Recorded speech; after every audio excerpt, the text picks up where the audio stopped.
Hello there. Good afternoon to you. Good afternoon to you, my dear. You look lovely. Well, thank you. Had to go freshen up a bit. Oh, It's I been don't a know. You hectic. seem pretty fresh to me.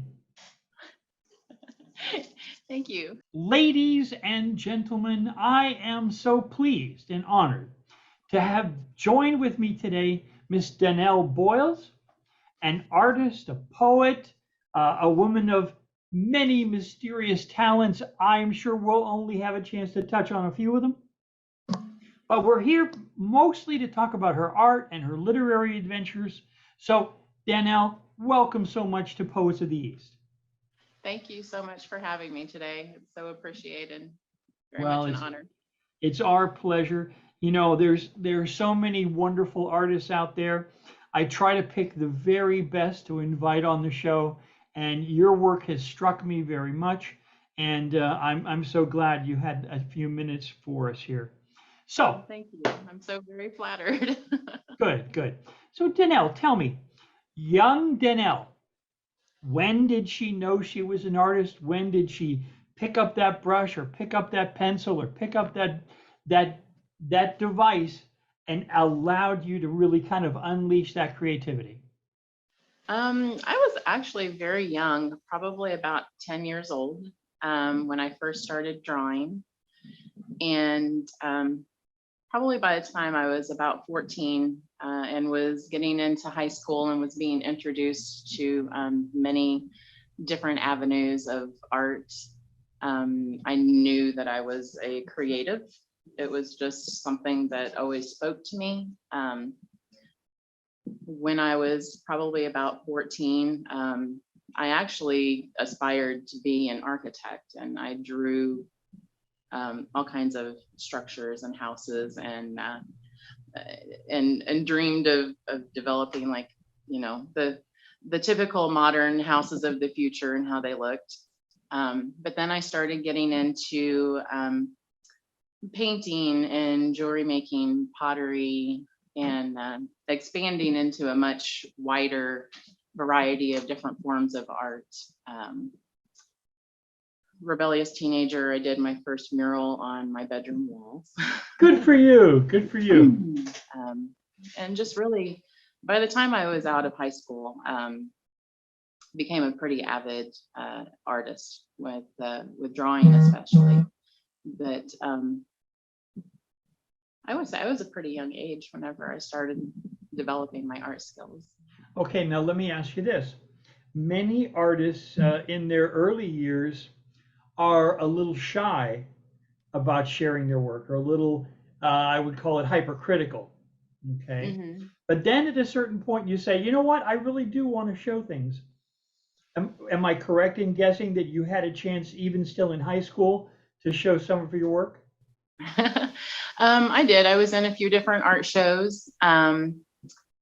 Many of my friends wanted me to do pieces for them, whether it was something that was inspired by relationships for their loves, or just something for them to have on their walls to, as a keepsake. I still have friends today that talk about how I inspired and taught them, how to incorporate art in their life. Um, Very nice. Very nice.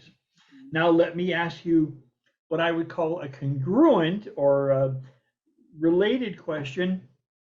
Did writing come to you early as well? yes, yeah. And I actually, probably about the same time, I started writing poetry at a very young age, but then by the time I was in high school, I was also writing short stories. A lot of it was spawned probably off of novels and things that I read. I read a lot of Stephen King and Dean Koontz, B.C. Andrews, um, a lot of sci-fi, mystery, and a little bit of romance novels, but um, definitely had a lot of inspiration towards my writing. I did go in kind of a lull for most of my younger adult life, that I really didn't do a lot of art. Um, I got The art of married. living. Yes, the art of living. Becoming an adult and going into adulthood definitely kind of dampered my creativity a little bit, I think. I became a Well, parent young you and know, the married young. world is far from supportive of Yeah, artists.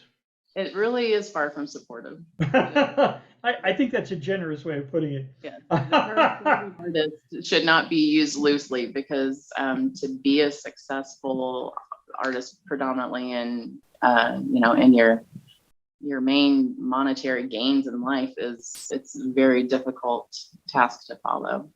Um, Yes, I grew up in a family that was uh, typically industrial people, workers in factories and that sort of thing. And my aspirations to music and the arts, I won't even say were frowned upon. I would say were actively discouraged by and large. yeah, and that's very unfortunate because there are many people that close themselves off thinking that they're not creative. They think they don't have what it takes, and art is not just for artists, the term artist, we all have the ability to create. It's just finding and tapping into it. Well, for me, one of the things that I thought was a really interesting irony that spiritual and philosophical leaders say things like stay childlike, uh, don't forget to play, uh, keep that fresh vision, that idea of possibility, and yet so much of culture is absolutely actively opposed to that sort of thinking. You know, I mean, It how is. many kids are told grow up? How many kids are told no, you can't do that? No, no, there's no place for you in the creative world, and that's sad. That's a It is sad thing. very sad because they pretty much close that off at a young age and immediately like push more into academics. I work in education as well. And not seeing it not just in my own children because I have a almost 15-year-old and a 26-year-old. They most definitely push into closing off that part of the mind and hitting academics so incredibly hard at a young age that it's very discouraged to use any of their time for creativity, which is needed. It's needed terribly for opening and expanding the mind into places that cannot be touched with pursuing academics. It's an entirely separate part of the brain. Let me ask you this.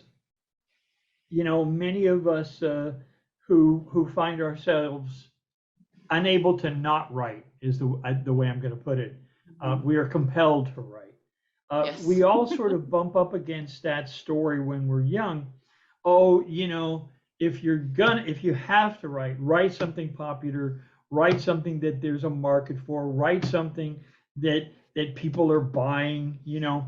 And I know for myself, I thought about that. I gave that some consideration, but I realized early on for me, that's not where my muse was leading me. I couldn't write murder stories or car race stories or that sort of thing.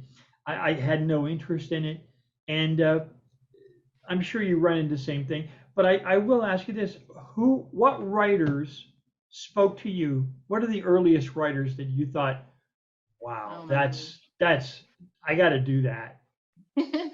Well, I think probably the main one was Edgar Allan Poe, Ah, which mostly because he is very much the kind of writer that romanticizes the dark side of things. Because there's this false spoken word that everything has to be beautifully lit in the lightness of things, and you always have to be sunshine and rainbows in order to be happy and in order to inspire other people. And this is so absolutely not true. Because so much of what people need to feel and hear is experienced through dark writing. To be able to come in touch with themselves in certain places, that dark art has to be seen. And Edgar Allan Poe did that in a way that left you kind of breathless, sitting there going, okay, did I just read something that was heartfelt, inspiring, or gut wrenching and tearing my heart out? Because he had such a way of doing that. Yeah, I think his Telltale Heart was so powerful, so amazingly powerful. But I have to admit that for me, because I am by nature a melancholic, I have to work in a lighter vein. I have to, or else. But when I was a young man, I would uh, I would go into a closet, leave just a crack of light in, enough to write, and I would write in the dark. And I came to a point where, in for me, and it's not the same for everybody, but for me, I knew the glass was half empty or the glass was half full. It was up to me. While I understood that my pessimism, I thought, was protecting me, I also understood it as a constraining and fencing feature. And I wanted to dispense with that. So I left those dark writings for me behind. But there's a lot, you're right, there's a lot of enjoyment in that. There's a lot of the human experience that is true in that. Yeah. But another writer that I just recently discovered that I like is Carol Ann Duffy, and she's out of Scotland. And she very much writes about love and romance. And one of her poems that I really kind of fell into was In Your Mind. And it just talks about how viewing other people's daily life through the way they want to escape, like in their fantasies from their daily grind. But she's also and she's been around a while, but I just recently have discovered her and really enjoy her writing. But it's something that I got away from for a while. But when I was younger, Edgar Allan Poe was most definitely, and still is, probably one of my most favorites. Two of my other favorites when I was younger were Huxley and Gore Vidal. And the sarcasm, cynicism of Vidal, and the wit of Huxley, I always just found so inspiring. And I thought, well, if I can write a third as good as that'll be fine. Yeah, I do enjoy good sarcasm in writing. I think in that aspect, it really gives a person the escape of seriousness that writing can have. When you have a good witty line that's like, oh my God. Well, let me ask you this. If you were to say your own center of balance, is it more in the graphic arts or more in the literary arts? That's an incredibly difficult question. I think. Well, then that's the answer. No, I mean, right now, currently, I'm very much balanced right in the middle. I have a fairly equal balance because I do paint almost every day and I write every day. Oh, how wonderful. How wonderful. I try to do both equally.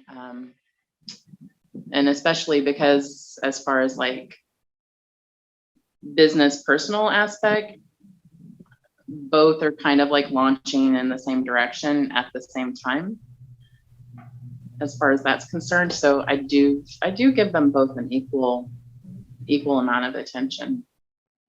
Well, I can't forget the first time I sold some paintings, and I was in a financial pickle, let's say. And I saw an ad that they were looking for t-shirt designs. And I thought, well, I've got a journal full of designs. Let's see what I can do. And I sold probably half a dozen and made enough money to rent an apartment for like 4 months. It was an extraordinary Wow. bit of fortuitiveness, but it also included just a touch of oh, I guess the shenanigan aspect. It was a bunch of drawings. I'm a student of comparative religion. So I've done all kinds of redrawing of sacred scenes and say Egyptian mythology and Oh, wow. various occult and issues in that, drawings in those kind of veins. And this lady Very is looking at intriguing. a I'll have pyramid with an to. eye in the triangle and an ankh. And she said, "There's nothing occult about this." I said, "Oh no, oh God, no." But I know I decided I was going to be one of those non-flaky artists. I was going to be a serious person. I was going to be a business person. So I ended up doing a lot of graphics for architects, engineers, urban planners, doing animation for them, 2D and 3D animation. So that was a good bit of a career. That's Uh, amazing. yeah, I, I didn't know that. yeah, Could I ask you to do me a favor? sure. I'm having a hard time hearing you. Could you maybe move your mic just a little closer to your mouth? Is that any better? Yes, it is. Okay, good. I'm sorry Thank about you that. very much. I appreciate it. No problem. No problem. I discovered to my surprise, I was doing light shows, Uh-huh. laser shows, planetarium shows, and that sort of thing, which is a marvelous way of combining graphics and color and music and all of that Absolutely. stuff. Absolutely. But it's just a tough way to make a living. And my wife and I had three children at the time, so I needed to make more money. And I Yeah. discovered that architects, engineers, and urban planners needed graphics, needed animation. And so I was able to transfer my light show skills and my video editing skills into that at that time, very lucrative arena. So it was good because I was able to put three kids through college. That's that's amazing and fortunate to be able to transfer your talent and your interest over to be able to make a living off of it. Let me ask you this. Wonderful. When you're writing your poetry, is there a theme that you often address, or is it as inspiration strikes you? How would you characterize the arena of your writing? My writing is very specific with each piece. I would have to say a lot of times I am intuitively guided as to what I'm putting down. And the inspiration can come from anything from my own experiences to just something I see in nature or when I'm out and about that sparks a topic. I could hear a tidbit of conversation that that sparks it's almost like it happens, the brain firing whenever I'm writing. It's a one shot. Like I usually write my pieces very rapidly and quickly. They don't usually get revisited once they're done, being written. That's it, they're done. I don't typically revise pieces. And they come from pretty much everywhere, all walks of life. I have friends that are going through things, and if they need help relating to ways that they need to be in touch with something that they're going through, I'll write a piece for them. And pretty inspiration comes from everywhere, but I'm very intuitively guided as far as what goes down in actual written word. There's a philosophical range about inspiration, and some people write daily as an exercise. Some sort of lean into the, well, when inspiration demands it, then I write, and otherwise, I just don't write. Where do you fall in that spectrum? As far as like how often, Yeah, pretty much daily, multiple times a day. good for you. Good for you. I do, and the need to write hits me sometimes just instantaneously. That no matter where I am, I keep a a poetic note open in my phone at all times. I have them on my iPad. I carry a journal, but I honestly do not write in it very often because the words go from brain to Fingertips. whatever media I'm using so quickly that sometimes it's just faster for me to type it out. Let me ask you this. When you do your graphic work, is it, do you do commercial graphics or do you do what I'm going to call pure creative graphics? No, strictly creative. I do commission pieces, but typically the work has to be a very fluid, flowing topic, and kind of open in the idea of that it's kind of a free range. I've done a few commission pieces. I did probably my largest project ever last year. I did a mural piece here locally, and every bit of it was confined to some type of commercial subject and content, and not just one thing, but there's I think 10 images on it that were pertaining to some sort of like commercial value. Yeah, yeah. So it took a lot more actual like focus and a different type of it's a different type of creativity when you're producing something that's more geared in that direction than just being openly creative. I've found that for me, when I was first doing commercial writing, market writing, event promotion writing, and I've had the opportunity to do quite a bit of that. When I was starting out, my cynicism would kick in so heavy that I'd have to write a cynical version first, and then once I got it off my chest, then I could write the puff piece that commerce required. As far as writing, I have not done any writing for any like that in the aspect. It's all been personal or what is geared towards what's going into my book that I'm working on. Well, this has been very interesting so far, and I bet it's going to be even better. I'm going to ask you if you could turn to some of your writing, and if you would read a piece or two or three or four for us. Sure, absolutely. I have several that I think might be fitting. I didn't, as you know, I write some very, very heavy stuff.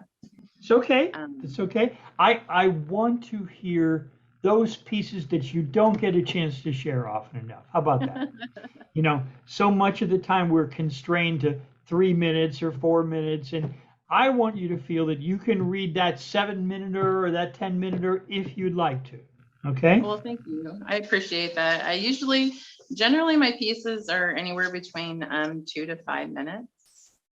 I try to keep them a little more on the brief side because I myself as a reader find that by the time I get to probably about the fourth or fifth stanza, that if it is extremely repetitive, I lose interest, and I find that's probably a safe bet for most typical readers. That Well, Google says it's 2.5 seconds. That's not very long. No, it's not. And because I write web work as well commercially, I'm very sensitive to delivery cycles. So Yes, very. in my poetic writing, I allow myself some slack, and Yeah. I've been known to pen the 12 and 15-minute poem in the epic variety. Yesterday, for example, I was at David Leo Serwaz's poetry event, and I have a piece on Chernobyl that is about a 12-minute piece, but constrained at the 5 minute point. I said, look, at 5 minutes, I stopped. Wow. So You, however, though, I have heard speak multiple times, and you were one that I can listen to for quite a while. you're so kind. You are so And I'm kind. not just saying that to stroke your ego, but your writing is of that sense that you do catch on to the reader's words. You do feel the connection with the poetry, and your voice has a way of just of speaking it that is Thank different. you. Thank you so very much. You're welcome. And you know what? I'm a very much an appreciator of Danelle's work as well. So that's why we're here, my dear, to hear some of Okay. your very fine work. I will begin then. I don't typically title my pieces, so I will Oh, just okay. begin poem, and we'll just go from there. Delightful.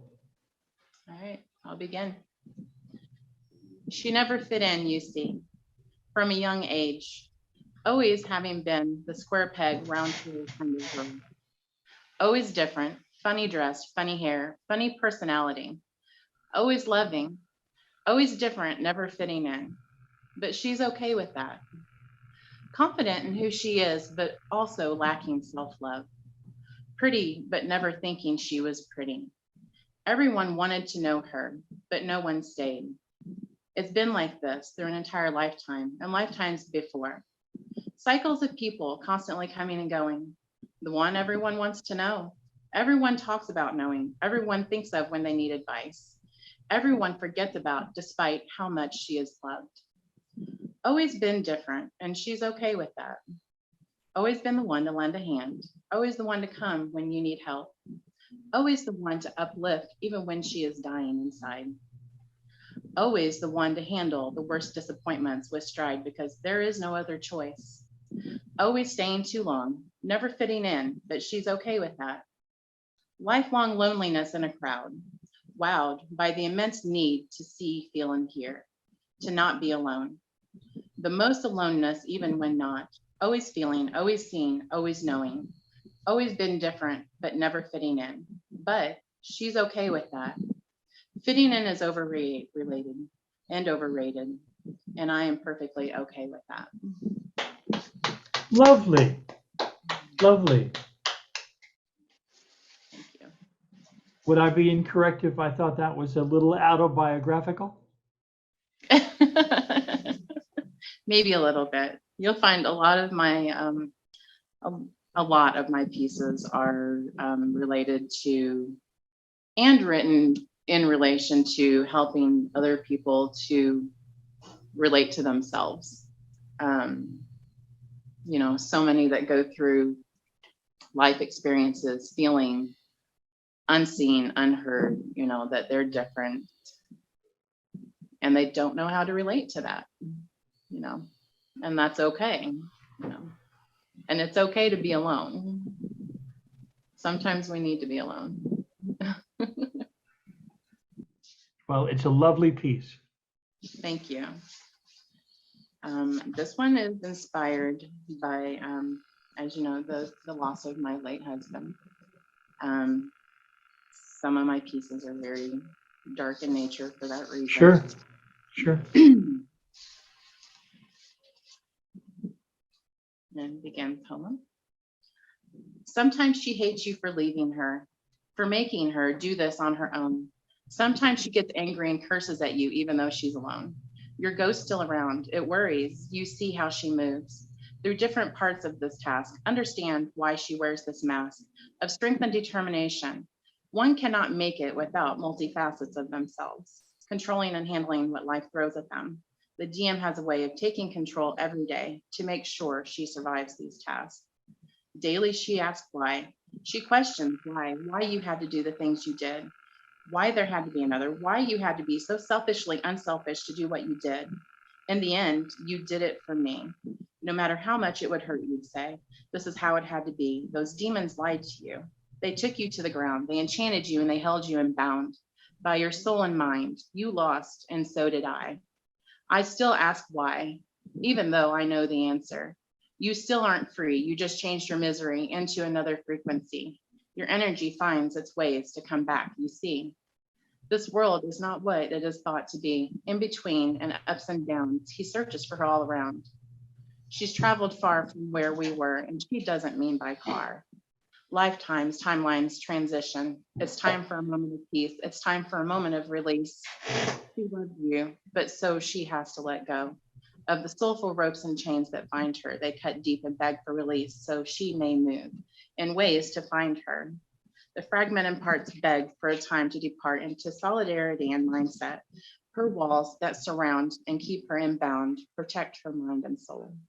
She wants to reach out, but the harder it gets to find her. Your fragmented mind that left her behind.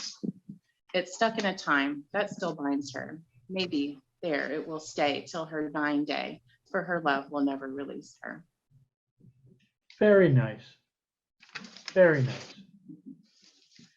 It has a beautiful resilience and the charm of a lost love, and it's a beautiful piece.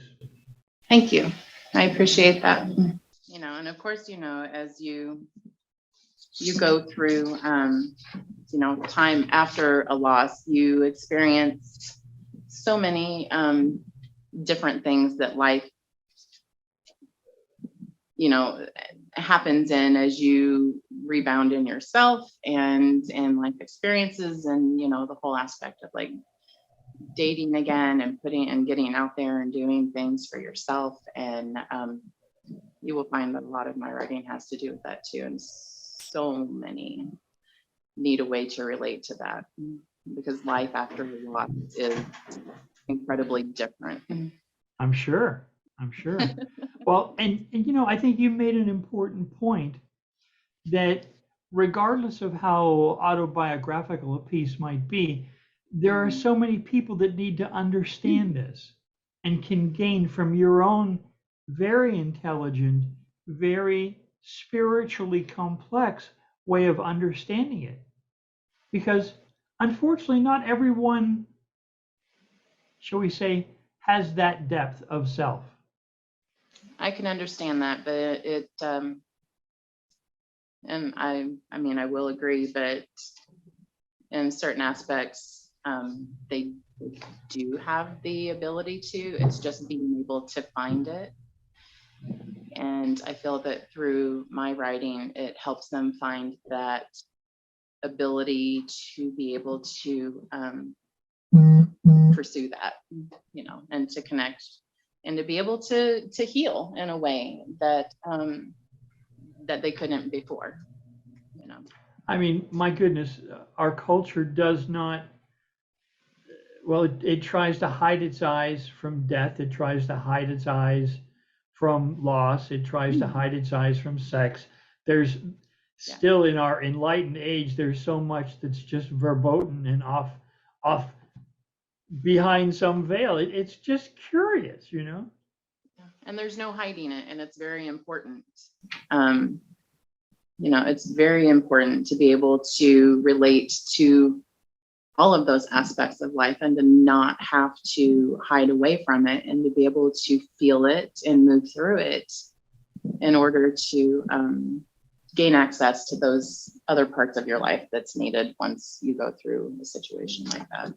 I had an experience where my wife and I lost a child at 2 months, and he spent that period in intensive care in a pediatric hospital.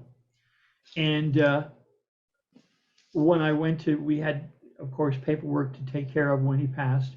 And the nurse says to me, you know, we don't deal with this very well. And I said, well, I think that's interesting. If you were working in pediatric intensive care, God bless you for the work. But if you don't, you know, comprehend, or what we used to call a grok, if you don't get how death is a normal part of life, wow, you're in for some rough stuff. Yes.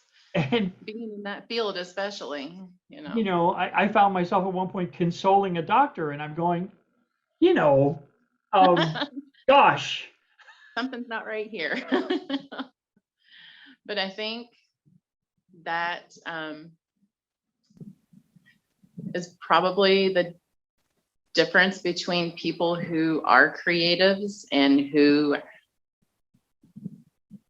have experienced great losses in life, and the experiences come through in our creativity in that aspect, because it opens up a different part of us that makes us more capable of being able to handle and relate. And unfortunately, and fortunately, a lot of people see that, and that's why they do feel comfortable with being able to unload that on us. But no, you certainly shouldn't have been. You should have been the comfort key yet, most definitely. Oh, well, I will continue reading, and whenever. Well, you know what? I'm gonna let you stop there a moment. I'm gonna Okay. read one of mine that I'd like to offer you. Yes, How's I that? would love to hear one of yours. Well, my dear, you've come to the right place. So I Yeah. wrote this about my COVID experience, and I think like your work, it has something of the serious and also something of the we can deal with this part. Okay, this is called "Hey Neighbor."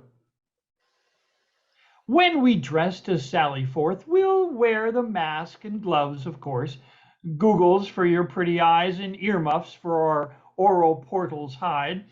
Our outfits fit from heel to tall, just to be sure we cover it all. We can't breathe Corona's aromas, store and provend of men or women more.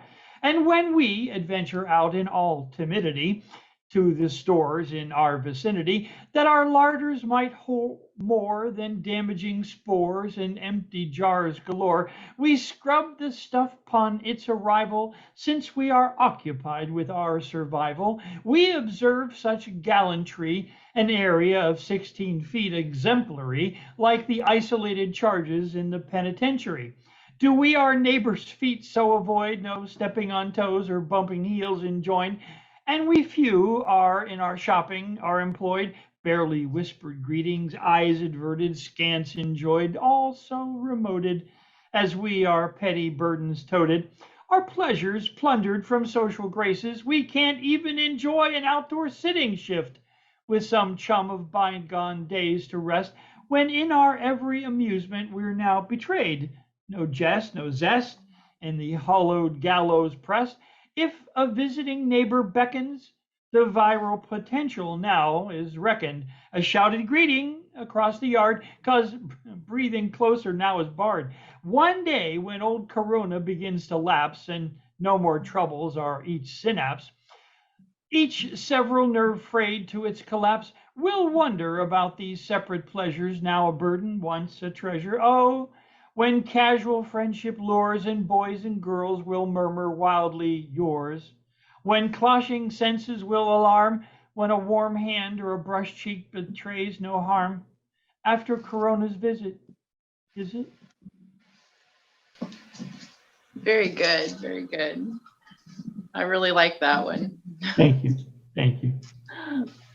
Very much. And it really holds a lot of the truth and what a lot of people experienced, I believe.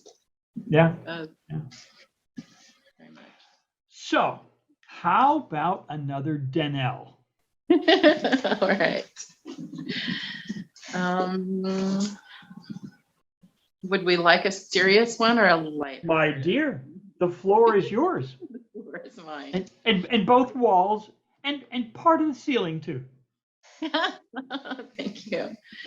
I tend to gravitate more towards my serious, because I very much enjoy a lot of the punctuation that is in it. I do a lot of local performing art when it comes to poetry, and I feel like it's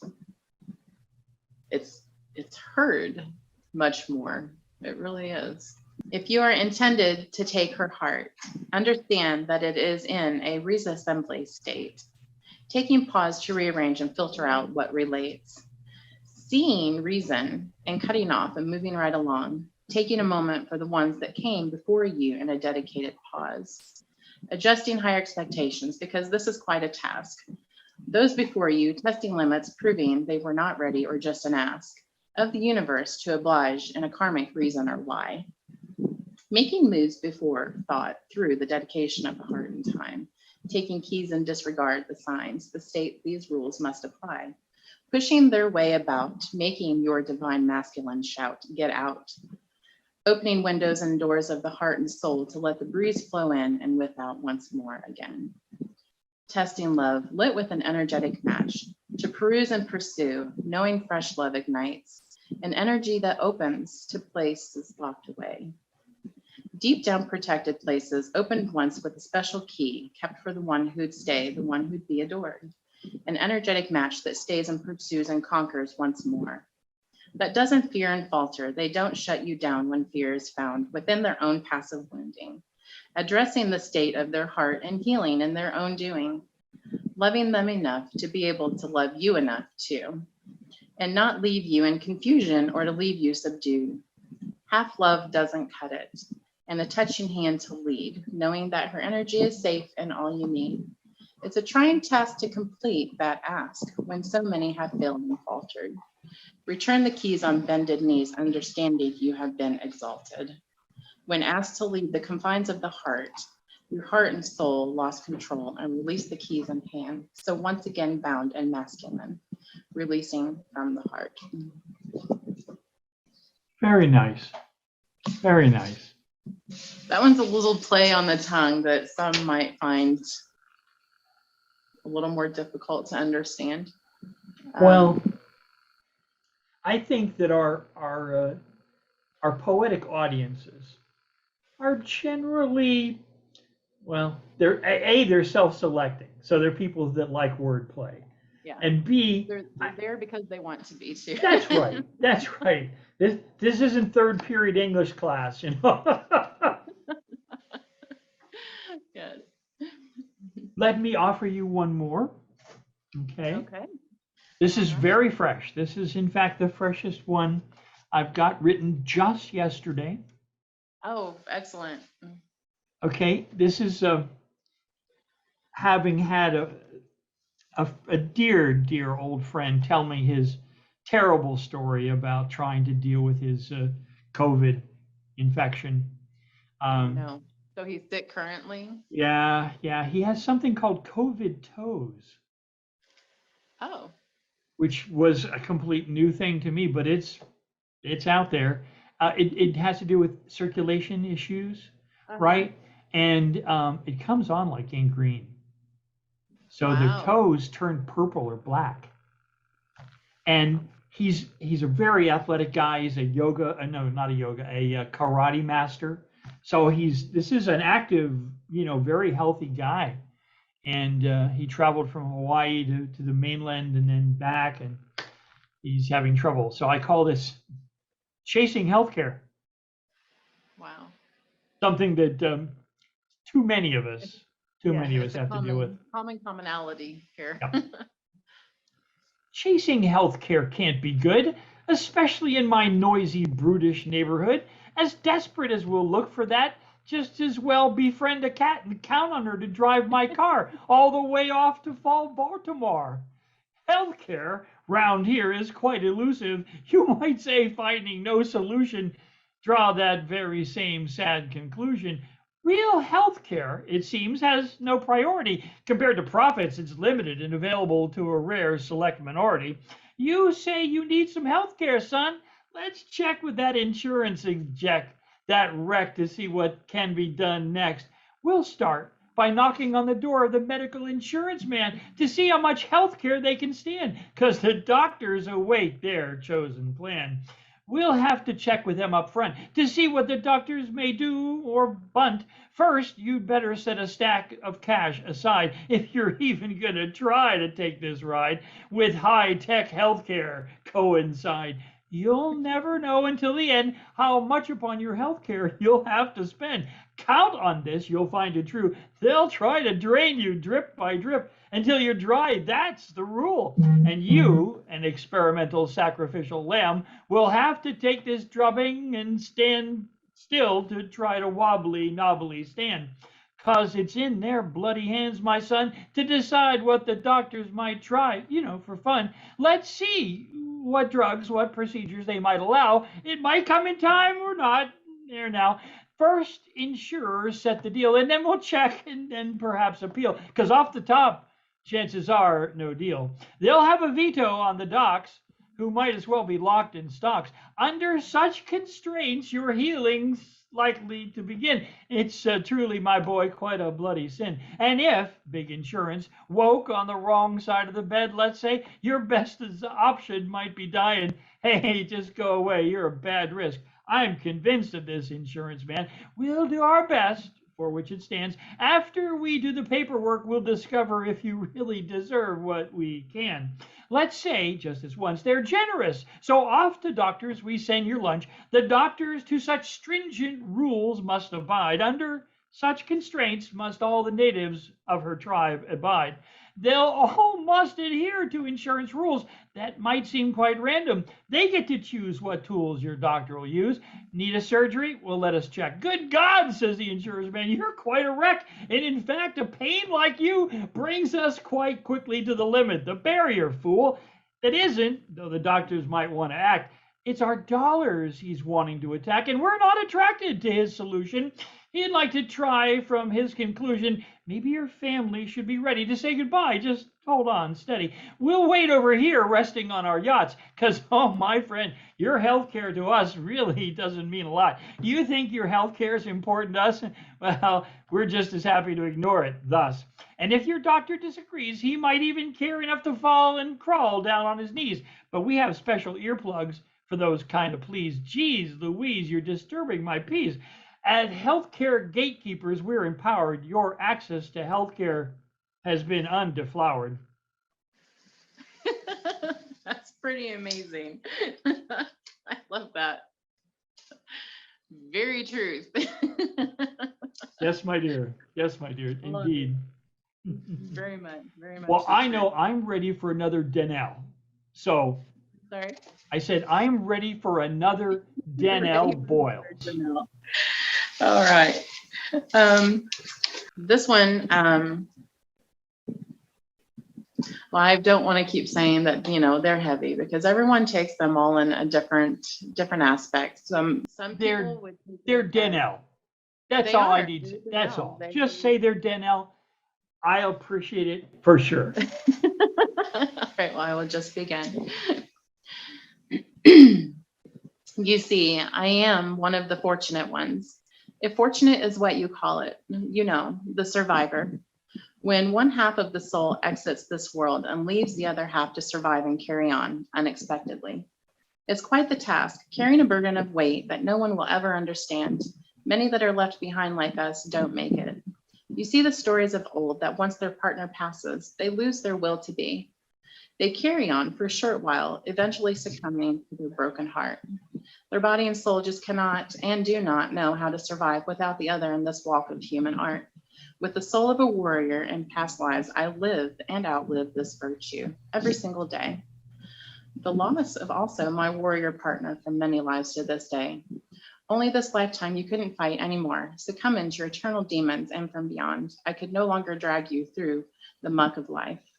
You found solace where you could, smoke, shopping, sex, pills, and food, and eventually someplace I never imagined, in the heart of another. Although it was only temporary, none fixed what failed you. I loved you through it, carried you, encouraged you, lived for you, until a moment the universe would no longer allow me to give myself up freely. I had to step back and watch you as you dissolved, waiting to see if you would continue to lose your mind, unable to grasp reality, unable to grasp losing me. Refusing help, had you accepted, maybe you would still be, maybe we would still be. My soul shoulders the weight of both of our purposes, raising a boy that has a huge existence, an importance that is unknown, soulful tendrils of reaching to grasp hold, sinking roots of humanity in a life of his own. You will never know. He reminds me of you so. So being a fortunate one, I may be, but my soul gets weary, you see, labeled as a widow and seen as a task, when in reality, my warrior is my human ask. She carries it forward with strength and ways others may not see it. For perseverance and survivability is then a task, and determined to will complicated pain in the ass. Look deeper, you'll see a soul that just wants to be loved, but it will take someone to rise above. The soul may be reborn of you, or perhaps start anew, with a wildness and survivability, just like myself. Seeing the damages are not something of cost, but attributes of beauty and signs of great loss. She loves oh so hard, and a complicated being, coming undone and reconvening in a way of such broken strength and beauty. Don't be afraid to step into the sun, and she will show you how beautiful love undone can become. Beautiful, beautiful, beautiful. Oh, there's such a lovely strength in that. You don't ever need to apologize for that. That's beautiful. And look, everybody has their travails, everyone has their difficulties, but when someone succeeds, we all succeed. When someone says, I can do this, I can see this trauma, I can see this pain, and I'm stronger. Yes. I think that's marvelous. I really do. And I think that's the whole purpose. That is the true purpose of my writing, is that to teach and show that the perseverance is there. You have to grasp it. You have to learn from your life experiences and rediscover yourself. Well, let me ask you, before I ask you to do one more, could you talk about that lovely painting behind you, the hair flowing down the neck? This one? Yeah. I just completed that one. Oh, look at that. How nice. She was just inspired by a simple beauty and grace of a woman that carries her soul literally internally and externally, as her aura, as her energy. It's visible just in the way that she lives and presents herself to other people. And basically that's it. It's just the strength and beauty showing on the outside that's on the inside. And now, you don't name your poems. Do you name your paintings? I do. I do typically title my work. Does that piece have a title? I have 6 pieces that I'm currently working on, okay. And sometimes their names are similar because they all relate to energy, and they're almost always named in Latin or Greek. A like woman of erudition. And although it's not commonly known, I use a lot of Atlantean lingo in my titles as well, because Wonderful. they're so energetically driven. And I don't know if you're familiar with a lot of that, but a lot of well, having been a student of metaphysics for a long, long time, I bumped up against a little bit of it. So. I thought so. But she is kind of a special piece to me. So, what would you like to read as your final piece, my dear? It's entirely up to you.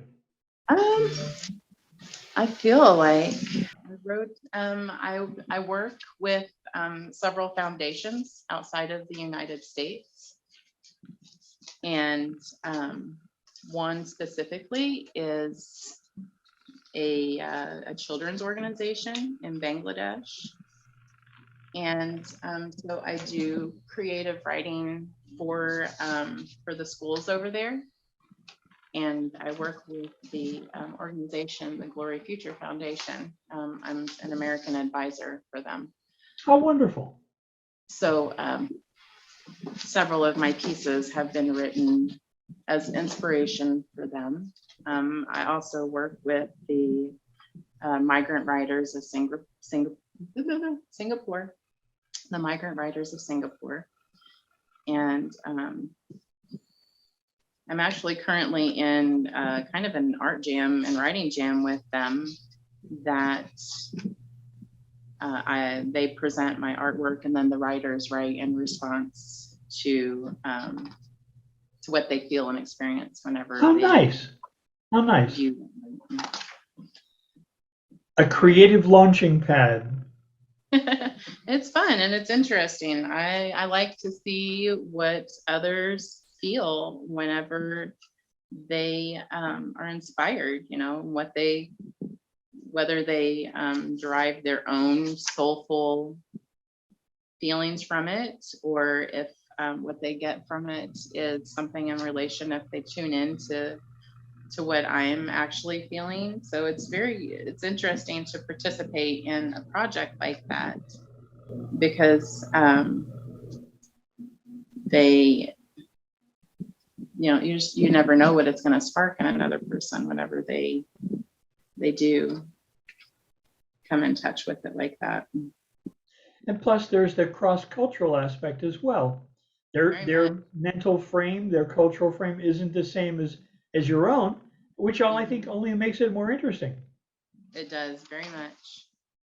My academic background's in anthropology, so I have an appreciation. I'm gonna read something else. It's okay. Okay, that's perfectly fine. Well, then we'll save that one for next time. Okay.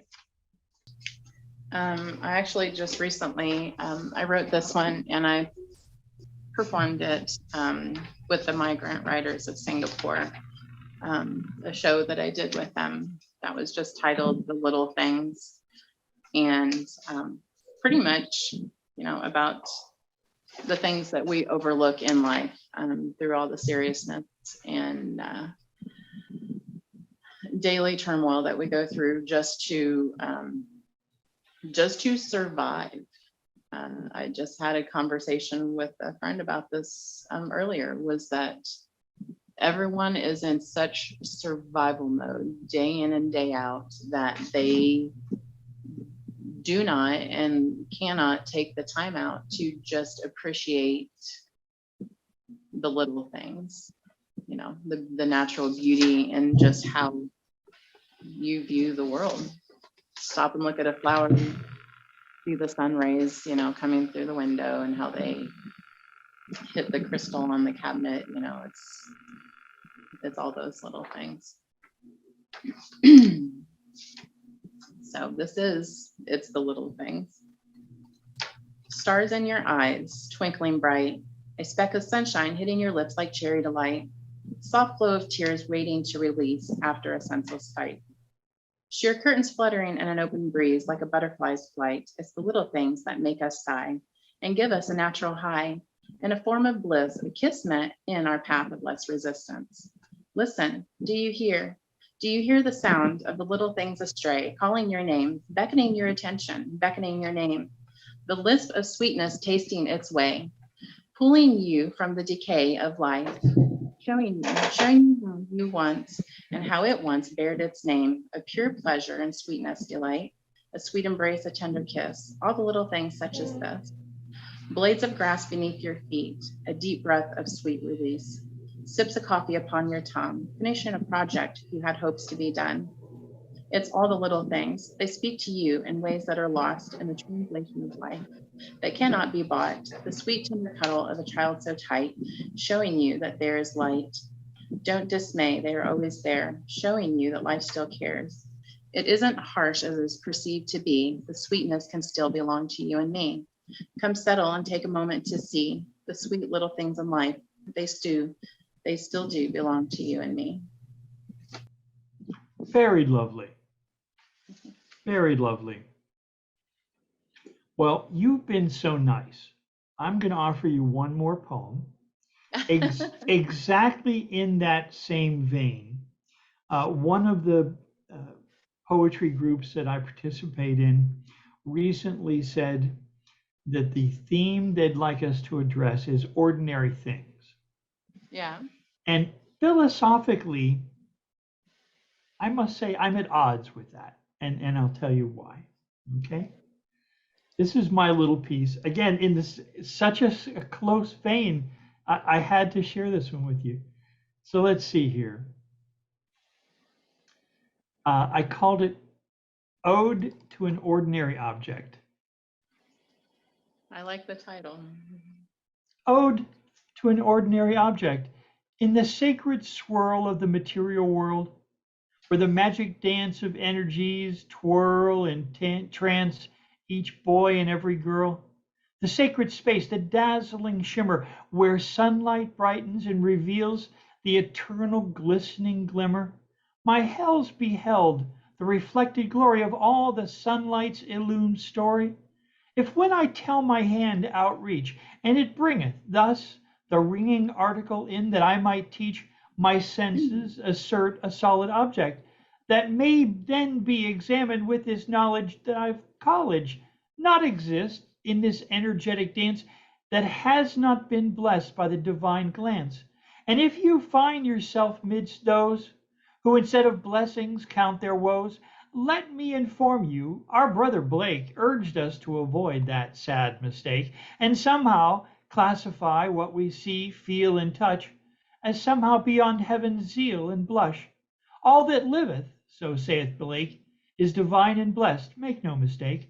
So if you insist you see us all beset by woes, then lift up your head, do not calculate by toes, and then, with a face plant berry nose, lift your head up from root to blossom, that all that horde of worrying cares, feel free to toss them.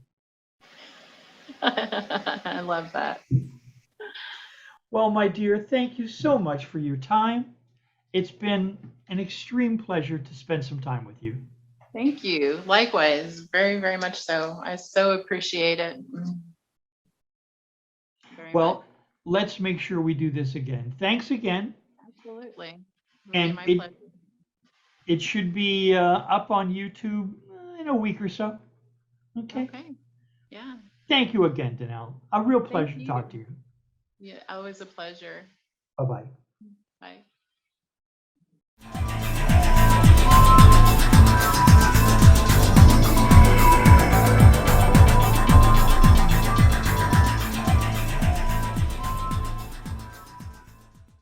Well, you know, I gotta pay you a compliment or two right at the start, okay? You know, and I know that there's a lot of poets with a lot of different poet disguises, costumes, masks, whatever, right? And Mm-hmm. you know, there's the serious ones, there's the you know desperate ones, there's the sad ones, and there's the occasional happy one. And I have to compliment you, my brother. You are one of the most positive poets I've ever seen in the Zoom universe so far. You're always so wonderfully positive. God bless you for it, man. God bless you for it. I have nothing but the utmost esteem and respect for you. Oh, thank you so much. Oh, you can make me blush. I'm so humbly touched. Ladies and gentlemen, I have had the great pleasure of bringing you many, many poets from around the world, east of this, east of that. And I got to tell you, it is such an honor and a privilege to bring you this poet today. Eddy Poetastic is just an extraordinary talent, an artist, a rhymer beyond par, beyond par. So, Eddy, first thing I got to ask you is, brother, where are you on this planet? Well, I'm in Washington, D.C. It's nice and breezy, the home of the politics and the multicultural delights that will make everyone's sunlight such a wonderful, wonderful night. Absolutely fantastic. That I had to ask that question because, you know, having had the good fortune and the opportunity to interview poets from Asia, from Africa, from Europe, from North and South America, from the Pacific, I'm always intrigued, by, if you will, the environment that nourished these wonderful people.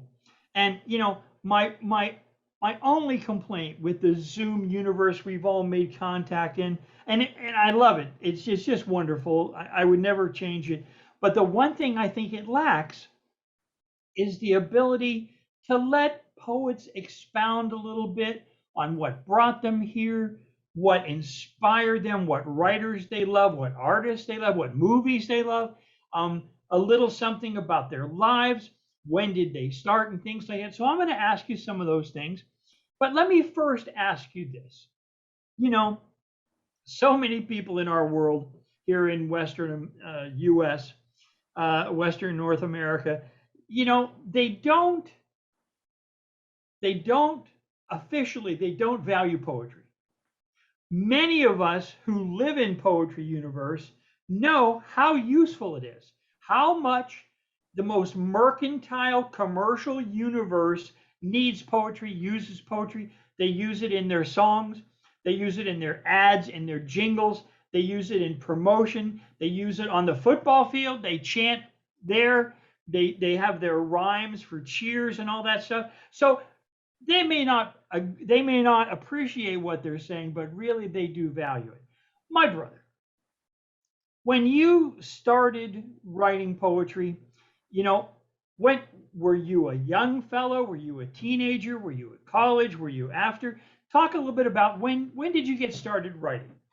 Sure. When I got started writing, I was in middle school. It was a project for one of my teachers.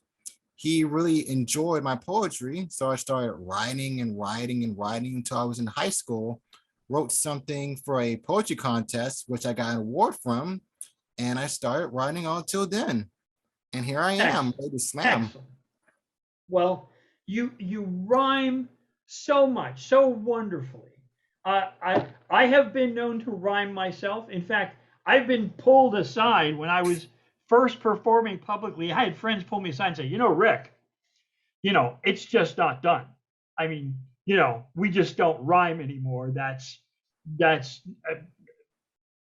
antique. too? Yeah. You And too? I said, you know what? I don't care. I never asked my muse, oh, please give me thoughts that are popular, give me thoughts that are commercially valuable. I said, I'm so blessed to have these thoughts. I'm going to write it down. I got to write it down. What can I say? Exactly. So, the last thing in the world to do, I'm going to complain about rhyming. So, I got to tell you, my brother, my hat is off to you. You rhyme so beautifully. And so I'm going to say seemingly effortlessly, because people who don't rhyme don't know what it's like to set your brain to like, okay, I said this. Now where do I go from there? Exactly. I agree with you 100% because we live in a new generation that rhymes are just, they're everywhere, but people want more. And when I was starting out, believe it or not, people keep saying your rhymes are mediocre, they're boring, they're bland. I'm all like, but their rhymes are in everything. They're in jingles. They're in our nursery rhymes. They're everywhere. They're sewn into our bones. It's just like, people, come on, rhymes are here. Rhyme so you can make the time to make people feel sublime. Absolutely. I met a gentleman when I was in my 20s. I lived in Denver for a little bit, and I lived in this wonderful polyglot neighborhood with people from all races and colors and styles and stuff. And there was a gentleman, an older black gentleman, who lived behind me. And this chap, he told me later that he used to perform and he would do freestyling. And he'd be sitting there in his backyard, and I'd go, hey man, how you doing? And he would launch and just do that thing, man, just run it. And I'm like, oh my God, wow. It just, I was so blown away. And he goes, you like that stuff? And I said, brother, look, I'm a poet. I respect other poets, but sir, you are in a class by yourself. And we became great friends. And it was so touching. And I will tell you, I've been out of step for a really long time. In the late 60s, when all my friends are listening to rock and roll and listening to, Led Zeppelin and Rolling Stones and all that crap, I had a Dixieland band. So I was playing 20s and 30s music with my band. And, they're doing Doors and Led Zeppelin and Rolling Stones. And I'm like, whatever, do your thing. have fun, whatever gets you off. But I love the intricacy of jazz and the counterpoint, the interplay, the conversation of jazz. And I think poetry partakes of that same thing. So you've been writing since a teenager. That's wonderful. Can I say something real quick? Please, sir, please. My hat goes off to you. Please, please, you didn't follow the crowd. You speak your truth and say it loud and proud. Thank you, brother. Thank you. And, one of the things that I think surprises a lot of people about my stuff is that I treat on all kinds of topics. I'll do a science poem, I'll do a pollution poem, I'll do a political poem, I'll do a poem about ice cream. Today, you probably heard I did a poem about octopuses. Whatever, if it moves me, I do it. You also do a wonderful range of stuff. And I wonder, are you one of those poets? Do you work the poetry, or do you wait for it to drop on your head? Actually, it's like drinking, it's like movies, like grooving. How my poetry processes occur is, like I explained, it's like a jigsaw puzzle. You're just putting all the correct pieces into one beautiful orchestrated symphony. You just have to make the words go through you, let them possess you, just go here, and everywhere. Just don't pull your hair. Well, you are such an inspiration, I think, to so many poets. And they may whisper about us rhyming all the time, but you know what? It's okay. And I think from everything I've heard, you have so much respect from so many poets because of your number one, you're always so positive, brother. Number two, you rhyme, man, like nobody's business. You are there. And even I think the most morose and sad, telling us about their lost love poet has to hear a guy like yourself or myself occasionally and go, damn, I could be happy too. So all right, let me ask you. Now, poets, which, it's a very solitary life initially, when you're in there writing, you can't write, or at least most of us don't write in a crowd.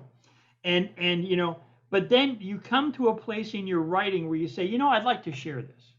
Tell me about the first time when you did public readings. Well, it was funny. I did public reading when I was going out with my mentor. He used to go around Washington, D.C. to open poet nights, and I remember I was so scared.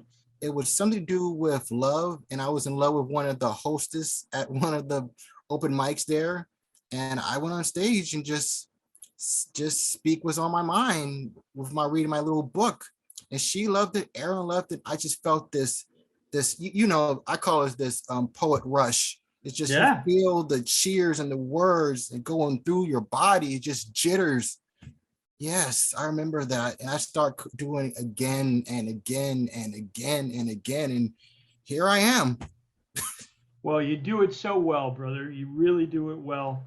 I had a funny thing happen where I came into my late teens and early 20s with the Vietnam War going on.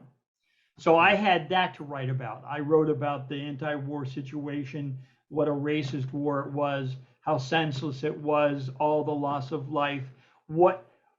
Even if soldiers came back unphysically harmed, so many came back with broken hearts, with broken souls, hurt, twisted, and just in such pain.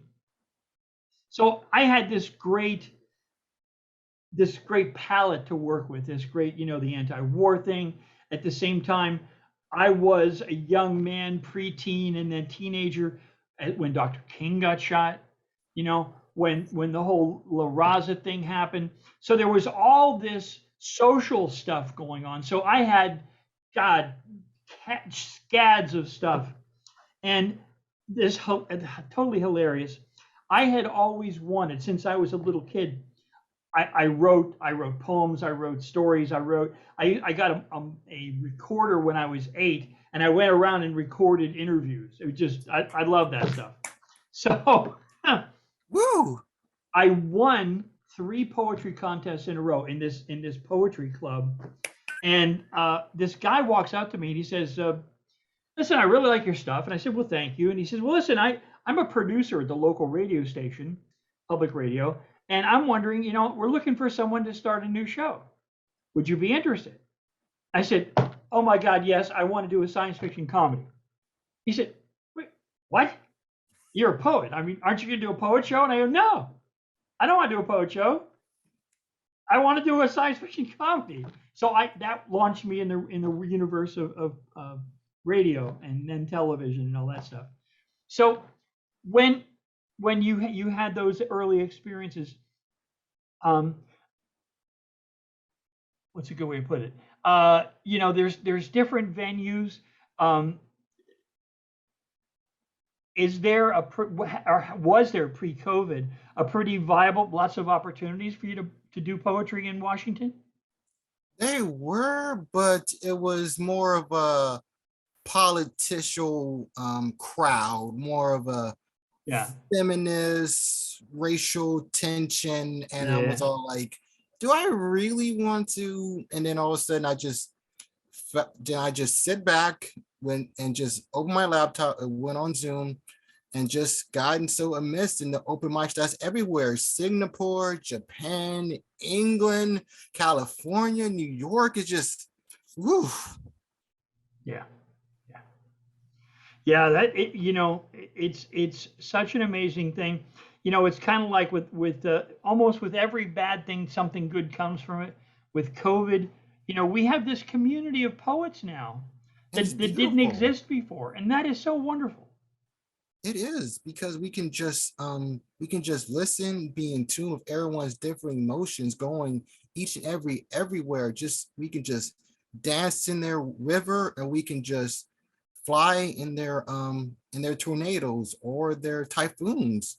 We can either taste their sun or Mhm. taste their moon.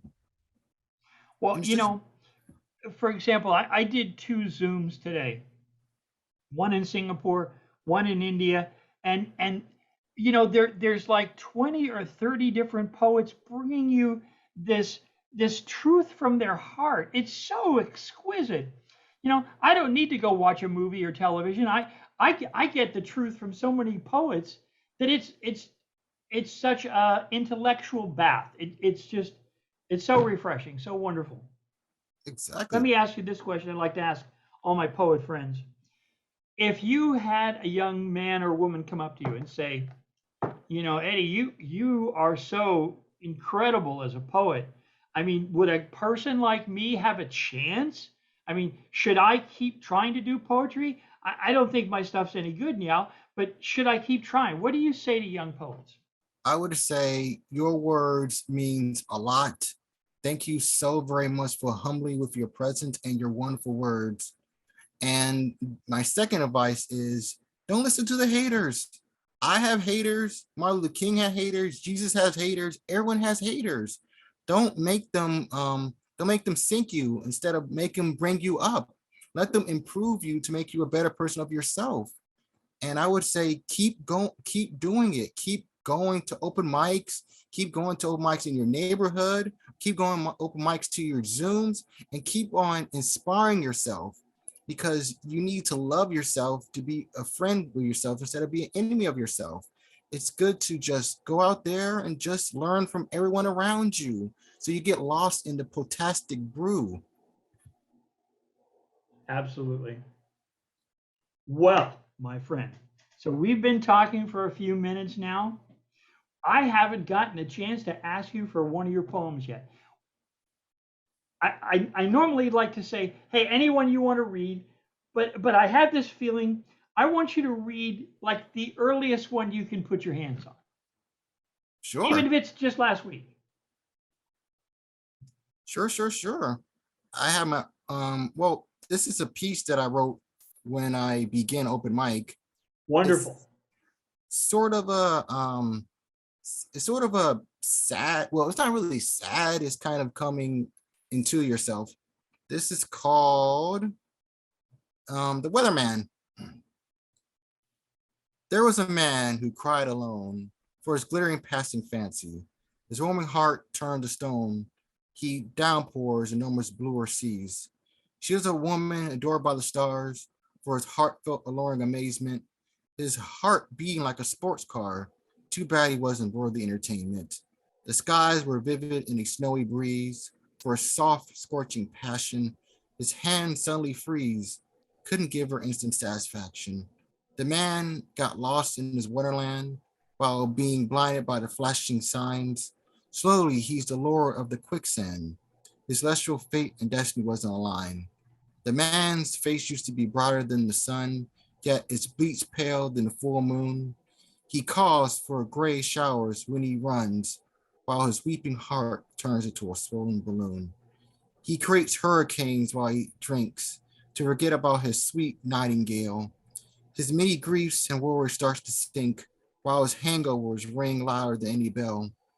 The storms roars about her hugs and kisses, yet the thunder strikes with inner criticism. The luminous embrace he misses as his inner ominous tornadoes destroys him. He creates the milky mist in her image, an homage to his woman in white. His sunny emotions quickly diminishes. Now he's the fog in her hungry, alluring sight. Beautiful, brother. Beautiful. Thank you, thank you. Coming from you means a lot. Well, you're a splendid writer, a splendid writer. Since I asked you for an old one, can I ask you for like your newest one, the newest one you can get your hands on? Oh, sure, no problem. This one is called Poetic Symphony.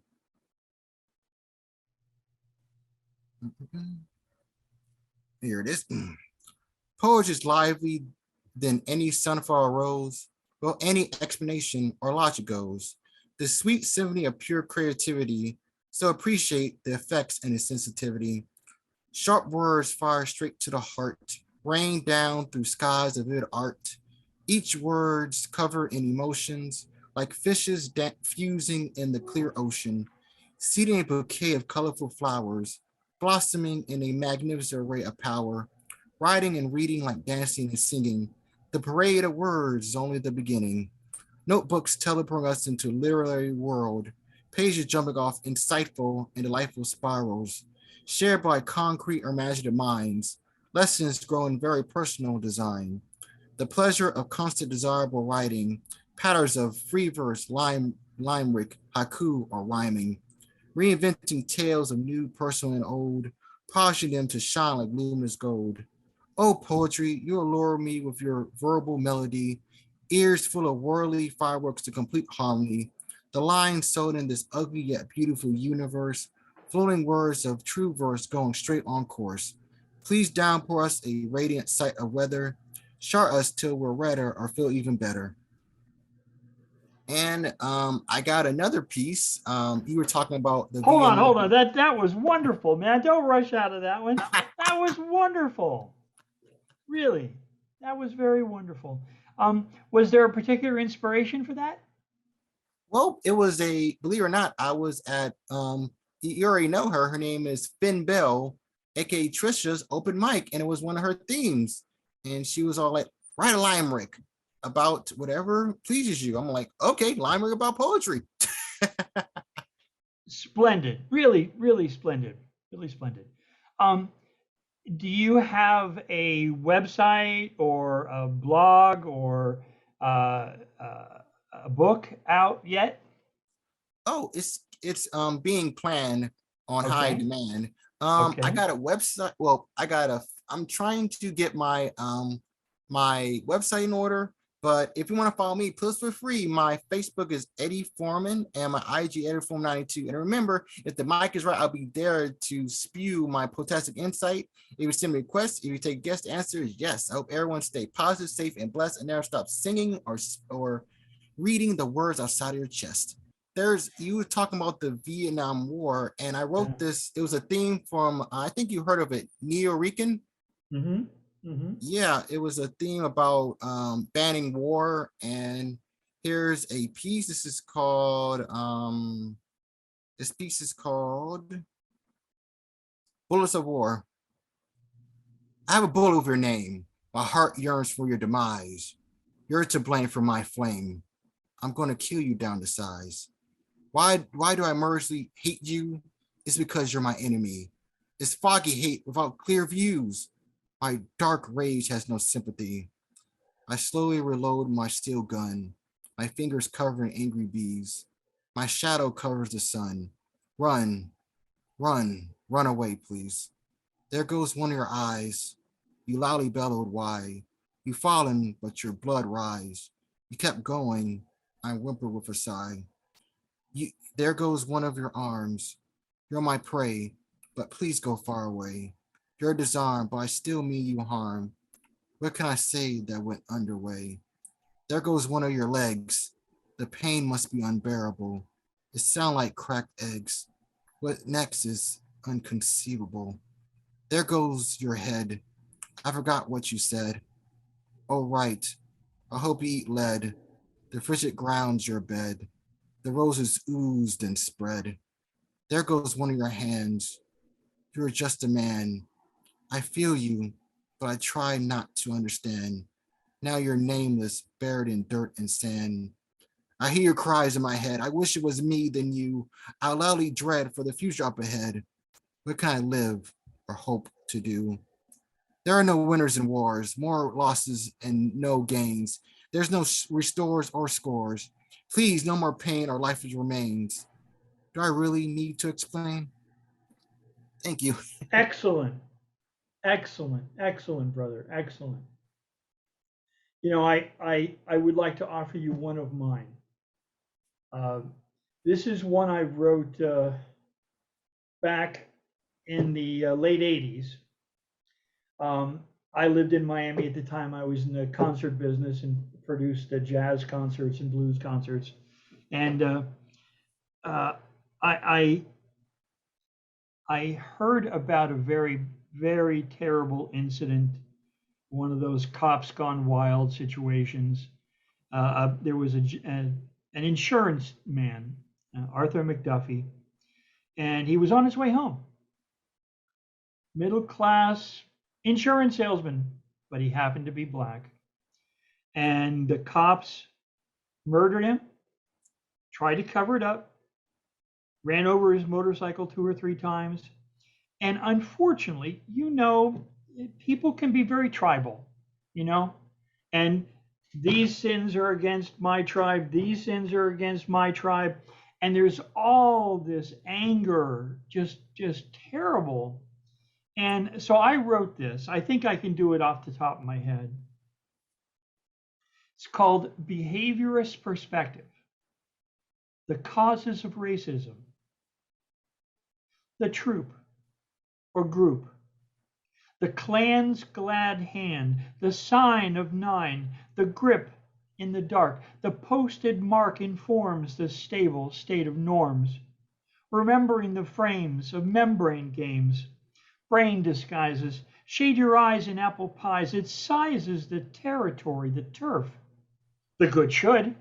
Our side of town, our group is right in the sight of good God's smile. Even sunlight reviles your kind outside the pure to lure with your kind's lazy, stupid stunts. A sparrow of a different hue could be torn and clove in two by a few of another blue hunt. The strength, bounding, bonding, unicellular life in multicellular strife, responding, besiding, ties the atoms so tight, minute molecular might, and chooses in precise measure who you'll sleep with tonight. Beehives survive by tribes' trance.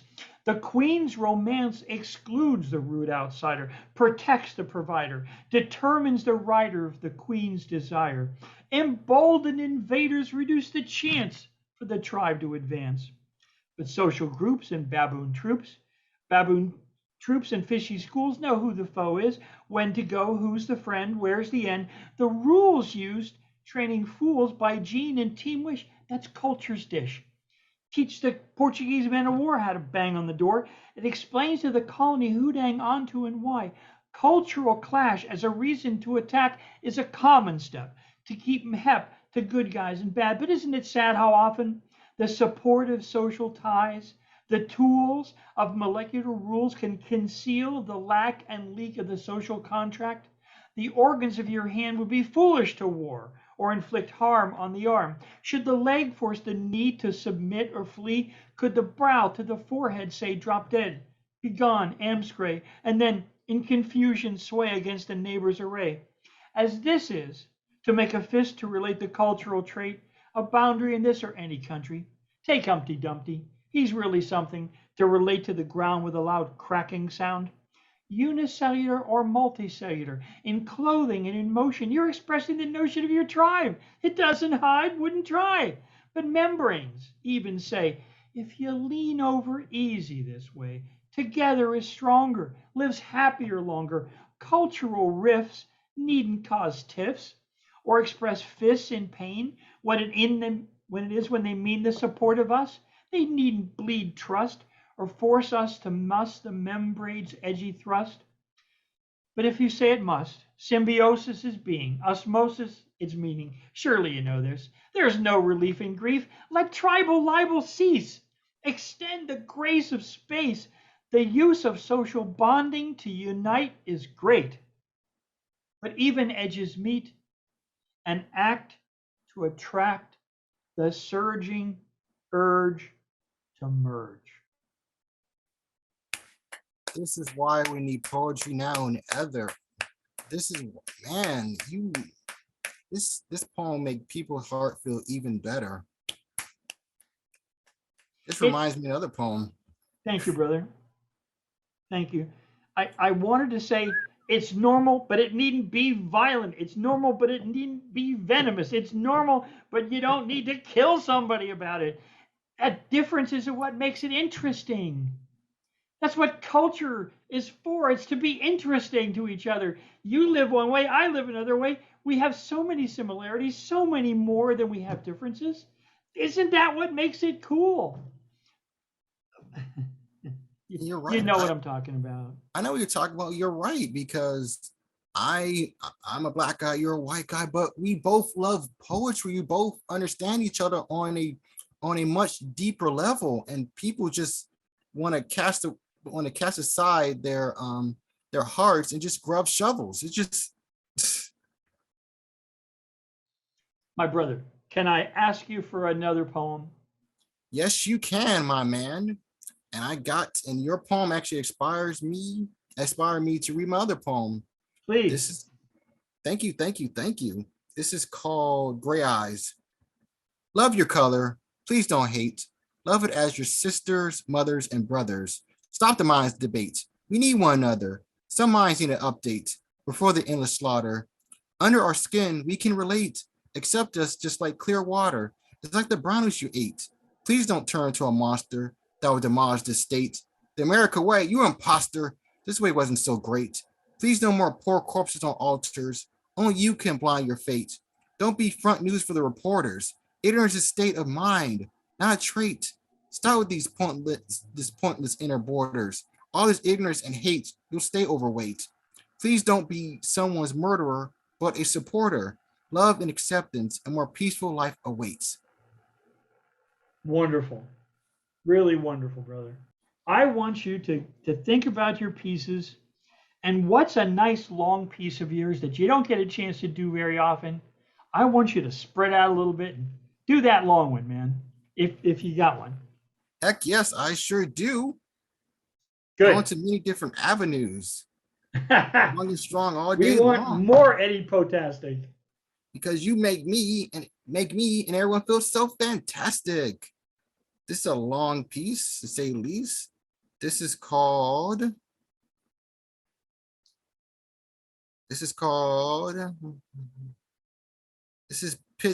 Pitch Black Unity.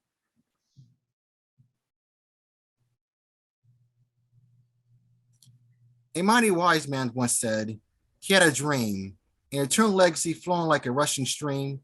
It's more powerful to take a large brick than to hold a gun. It shows more strength to be an iron wall than a mock sun.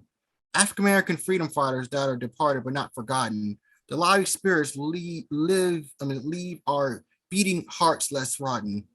Their fearless sacrifice hasn't been tarnished or in vain. God knows they're suffering from barking ignorance, whip stupidity, and bias reign. In their last dying breaths, they never cursed, bellow, or raised ill wills. Their heroic impact gave the hooded phantoms deep panic, fears, and chills. Our ancestors were bound in rusty, rattling, and clinking chains. Their ironclad determination helped us deal with the isolating pains. They suffer in ignorance, darkness to bring us into the painless light. Some of you carelessly toss it away, a hunger for spite. The unforeseen burns of backstabbings by ignorant whites and even against ourselves. Yet few forgetting that book on the shelves. It's not easy being a big black ink blot on a white canvas, trying to get this rage and stress off our roaring chest. Fighting, shouting, and killing like blinded guns isn't the answer. It just spreads the venomous river of hate so much faster. Hate never loves, but only exterminates and destroys. Please be mindful that we're human beings and not mindless toys. Bitter vengeance is a dish left freezing cold. Is it really satisfactory to deliver punishment sevenfold? It's easy to build instead of burning bridges. Aaron knows it's better to heal than to dig ditches. It doesn't matter if you're red, black, or white. Let's bury the hatchet and fight the good fight. There's strength in numbers, so let's become an enormous, radiant sun. Let's make our voices, struggles, and powers as one. Black history isn't supposed to be celebrated just 1 month. Let's give ancient white bigotry one massive dynamite punch.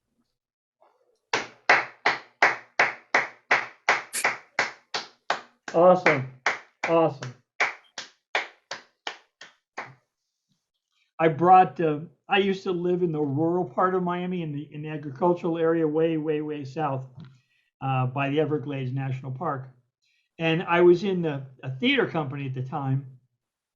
And a black gentleman, a wonderful guy, Rafael Prieto, and we were out there hustling, getting posters up and, begging for props and stuff because it was a legitimate theater. Just didn't have a lot of money. But one day I said to him, dude, come home to my house for dinner. And he's like, I don't know, man. You live out in that area and it's pretty redneck. And I said, oh, hey, absolutely, it's redneck. It's real redneck. But we're the spot where the good people are, and I would be very honored if you'd come. So he says, yeah, reluctantly at first, but yeah, he came. So as we're driving out into the farm district, he's like, man, I just have a bad feeling. I said, oh, listen, I know, man, I hear you. Son of a gun. Coming down the road at us was a pickup truck with a bunch of Klansmen in the sheets and everything. They spotted us and turned around to give us chase. Well, thank goodness I knew my way around. I drove into a orchard, and I lost him in the orchard. And he's like, Rick, listen, man, I like you, but I'm not ever coming back here again. I said, hey, I completely understand. I'd never seen them out, but it would just, that was the day that they were out, and I apologized profusely, but woo. You have another one you can share with us? Oh, of course. This is called, oh, I wish I had a story about my religion. Actually, the funny thought, I was Christian, but some of the Christian, I used to go to a middle school. It's a Christian middle school called St. Augustine. Some of these Christians weren't so Christian. Yes, I've noticed that. It's like, Jesus, right? He accepts all, and here you're just going around doing the exact opposite. Yep. So my religion is accepting people for who they are. It's no ill wills, no labels. A wise man, I think Duke Ellington said, I don't just labels. I don't look at them. I don't look at labels. I don't look at skin color. I look at the person that's behind the color, like no other. Absolutely. Absolutely. This is called Oh Erica.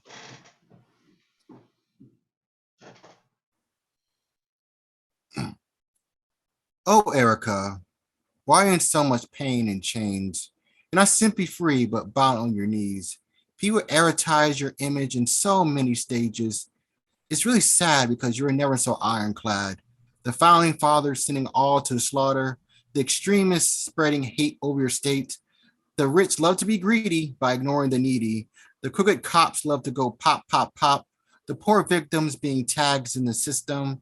The old crime lost in the passing new times. The wars of what the fuck are we fighting for? The pandemic that's kind of sort of raising havoc. The golden fools being used as mindless tools. The flashing reporters preaching everything but order. The social media bug hiding compassion under the rug, the worshippers of green causing the crime scenes, the innocent in cages watching anarchy rages, the video machines casting away some humanity, the noisy guns seem to avoid the trial runs, the pleas of Mother Nature and blazing labor, the glowing warming clouds ring so loud, the deep drills paying the bills yet slowly kills, the few spoiling themselves yet don't indulge on the bookshelves. Erica, you're everything but red, white, and blue. But what the fuck have they done to you? You're not a girl of opportunity, but an old woman with bags of pity. Oh, Erica, it's not your fault for thought. You're the victim of global assault. Bravo, sir. Bravo. And bravo to you too, my brother, like no other, with words as sharp as thunder. As sad as some of the things are going on in the world, I take a lot of hope from our wonderful meetings with these poets, these wonderful Zoom meetings.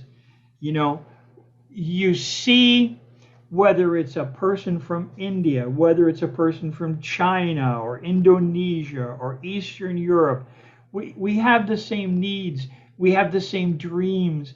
We try to share these little glimpses we get of the divine, of our happiness, of a world that works better. And it has been such an uplift to me. I'm sure you feel much the same way.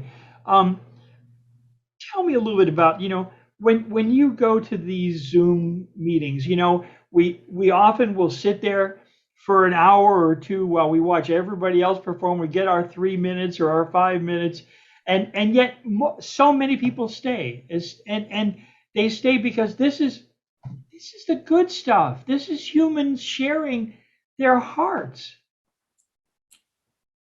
I call it poetic renaissance. That's what we're doing. We're we're not just friends. We're a family. This is why I love these open mics. This is why we need poetry each and every day, so people could just listen and be empathetic and sympathetic to our unique wordplay. Absolutely. We who would have imagined that so many of us are now be global citizens, right?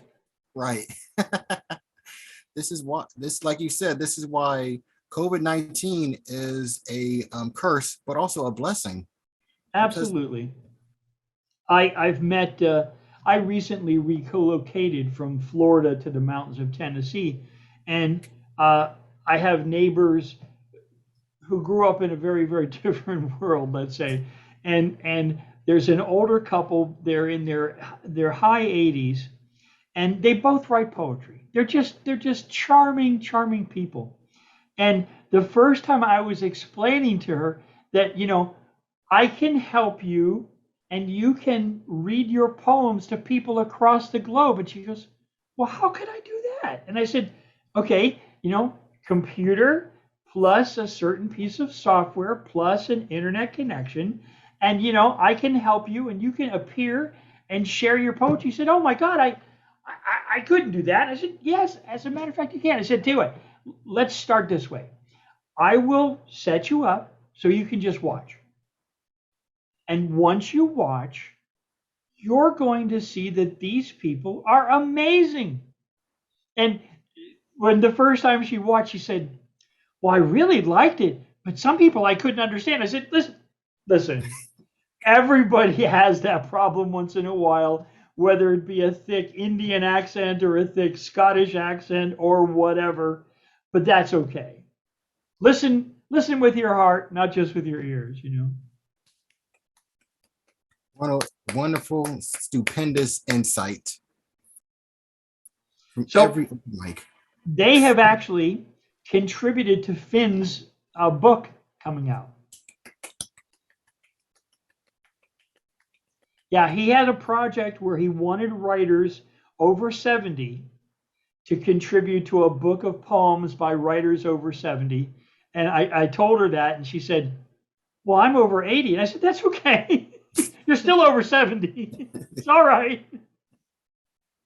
So she was very, very touched. Very touched.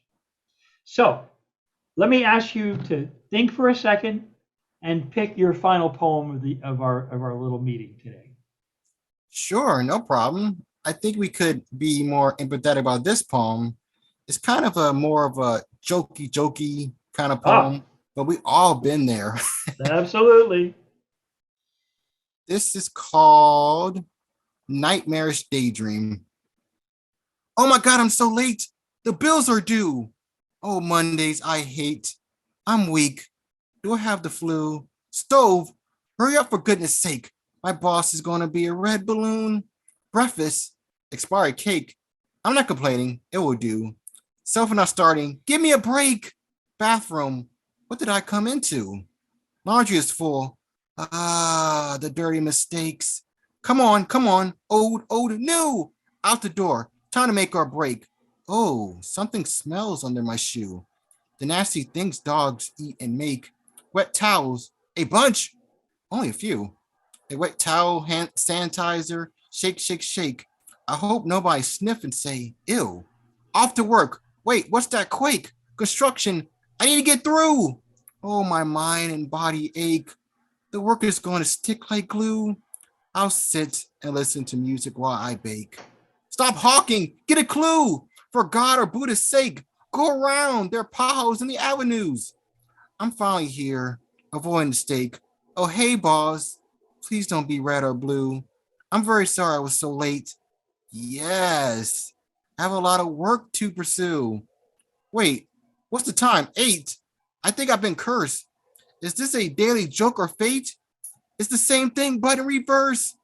I feel like I'm going to fate. If I do that, it's going to be much worse. Welcome, Matt. Where's the key for the gate? Ah, my body's going to burst. Here's the key. Another daydream / nightmare awaits. Thank you so much for visiting with us, brother. I really enjoy your work. I enjoy your wit, your heart. Uh, you're a very fine human being, and it's an honor to call you friend, sir. And it's an honor to call you my brother like no other with words of thunder. Thank you. I hope you keep burning. I hope you keep burning, born is right under. Thank you, brother. Again, it's just such an honor, and we'll talk again soon. See you on the Zoom circuit. See you on Zoom. And thank you for coming through. Remember, each and us love you. Thank you, brother. Thank you. Sure. Thank you. Okay. Bye-bye, brother. Bye-bye. Great honor. Bye-bye.